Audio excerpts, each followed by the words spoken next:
আসসালামু আলাইকুম। আশা করি তোমরা সবাই ভালো আছো। আল্লাহর রহমতে আমিও ভালো আছি। আজকে আমি তোমাদের সামনে এইচএসসি উচ্চতর গণিতে ত্রিকোণমিতি নিয়ে আলোচনা করব। আজকে ত্রিকোণমিতি থেকে আলোচনা হবে 7.5। 7.5 খুব সহজ আছে, তেমন একটা কোনো বেশি সূত্র নাই, নর্মাল সূত্র দিয়ে অঙ্কগুলো সলিউশন করা যাবে। আমি আশা করব তোমরা ভিডিওটি যদি শুরু থেকে শেষ পর্যন্ত দেখো তাহলে খুব সহজভাবে বুঝতে পারবে। যদি তোমাদের কারো সূত্রগুলো অজানা থাকে তাহলে তার আগে তোমরা সূত্রগুলো দেখে নেবে, দেখবে যে অঙ্ক খুব সহজভাবে বুঝতে পারবে। আর সেই সাথে অবশ্যই ধৈর্যের সহিত এবং মনোযোগ সহকারে ভিডিওটি দেখার জন্য চেষ্টা করবে। আমি তোমাদের সামনে আজকে যে অঙ্কটি দেখাবো সলিউশন করতে আমি বোর্ডে লিখে রাখছি।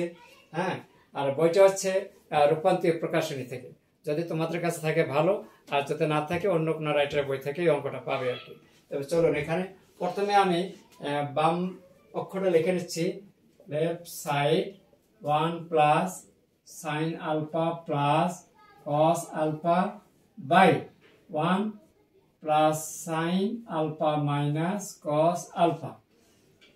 এখন 1 প্লাস কস আলফা আমরা একটু পাশাপাশি করে লিখলাম, প্লাস কত sine alpha by 1 minus cos alpha plus sine alpha.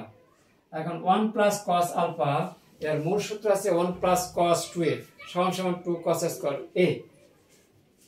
একবার 2 কস স্কয়ার, যেহেতু এখানে 2 নাই এই জন্য এখানে 2 cos square alpha by 2 plus এখানে লেখা যাবে sine alpha by 2 cos alpha by 2 ভাগ 2 sine square alpha by 2 plus 2 sine alpha by 2 cos alpha by 2। এখান থেকে কমন হওয়া যায় 2 cos alpha by 2, 2 cos alpha by 2 common নিলে এখানে থাকে cos alpha by 2 plus sin alpha by 2। এখান থেকে কমন নেওয়া যাবে 2 sin আলফা বাই 2, তাহলে এখানে থাকবে cos আলফা বাই 2 প্লাস এখানে থাকবে sin আলফা বাই 2। এখন উপর নিচে এটা কাটা, 2 2 কাটা, cos বাই sin লেখা যায় cot আলফা বাই 2। এই ছিল রাইট সাইড। আশা করি তোমরা বুঝতে পেরেছো। ভিডিওটি কেমন লেগেছে তা অবশ্যই কমেন্টস করে জানিয়ে দেবে, সেই সাথে অন্যদেরকে জানার জন্য একটু বেশি বেশি শেয়ার করে দেবে এবং শেয়ার করে দেবে। ধন্যবাদ সবাইকে, ভালো থাকবেন, সুস্থ থাকবেন।